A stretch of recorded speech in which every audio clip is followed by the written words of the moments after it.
end of the world was upon us, would you be ready? Today, people all over America are stocking extensive amounts of food, water, and ammunition,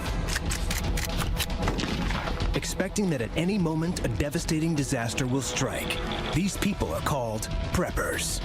I'm preparing for the second worldwide Great Depression. For the collapse of society due to peak oil. For a worldwide pandemic.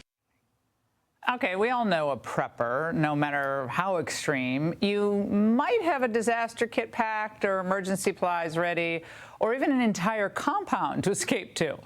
But more people, including young people, are getting ready for the next big disaster. A survey from the financial services company Finder earlier this year reveals that 40% of Gen Zers and 39% of millennials are spending money on prepping. That's up from around 25% in 2017. And about a third of all adults have spent an average of $150 on emergency items like food, water, and, of course, medical supplies. But there are some people who go really big, like my next guest. Joining me now is Colonel Drew Miller, CEO and manager of the survival facility Fortitude Ranch. I love the name of it.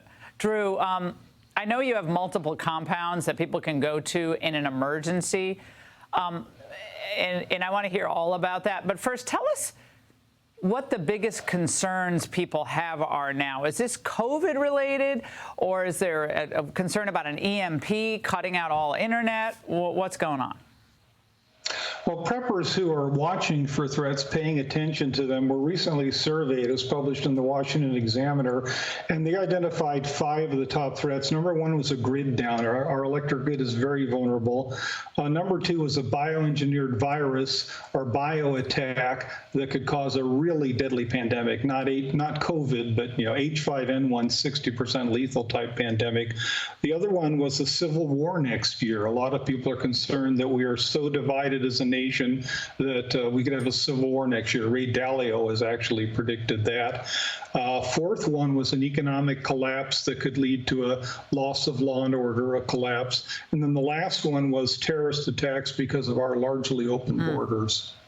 Well, when you think about, let's just start with one thing, the grid going down. Like, we've all seen the films and, the Obama's new Netflix movie about this. It shows what happens to one family and one community, migration patterns of animals, loss of ability to move, to travel, all of that. Is that your major concern, given what we're seeing? Yeah, well, preppers listed as number 1, and it's our Achilles heel as a nation. And it's not just Russia or China who could take out our grid. A small terrorist group could do it with physical and cyber attacks. North Korea, with their lousy, inaccurate, small nuclear force, could readily take down the U.S. electric system. And we had reports, intelligence reports. I'm a former intelligence officer. I'm not telling you something secret. This was published in the papers, that Russia helped them design their nuclear force, optimizing it for EMP, electromagnetic pulse effect. And a congressionally funded study studied EMP, warned that you could lose 90% of Americans when North Korea takes down our grid, be down for over a year. It's not just no electricity, no municipal water system. So most Americans will die when that happens. We've known about it for decades, and Congress has done absolutely nothing to fix it, because there's no re-election votes in preparing for Homeland Security. Well, at least Ukraine will be okay. All right, let's talk about your Fortitude Ranch and what happens there. How does it help prepare people or give people a place to go to in a severe emergency?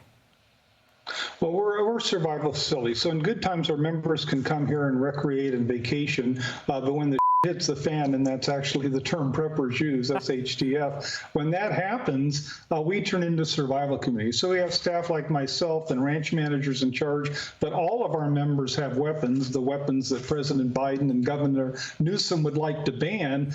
We've got weapons, and we have prepared defensive positions, walls, and we can defend ourselves and survive in any kind of a grid down, pandemic, or any bad situation. We can survive. Without water, you can't survive long. So water is the number one thing. A water source is the number one thing that you would need, correct? Correct. And that's easy for us. We're in rural locations. So we have wells, creeks, reservoirs of water. We have a lot of natural springs at several of our locations. But if you're in a big city or even a suburb, water alone is going to be something that may be the difference between life and death for you. Drew, I think a lot of people don't want to think of, this happening or the possibility of this happening. You don't want to, oh, you're a conspiracy theorist, but you're glad that you actually thought of things, contingencies, when they happen, and they do happen. I think it's fascinating, and I think it's, being prepared and being vigilant is always the right call. Thank you so much for joining us and sharing your insights. Well, thank you. I appreciate the opportunity. Hey, Sean Hannity here. Hey, click here to subscribe to Fox News YouTube page and catch our hottest interviews and most compelling analysis. You will not get it anywhere else.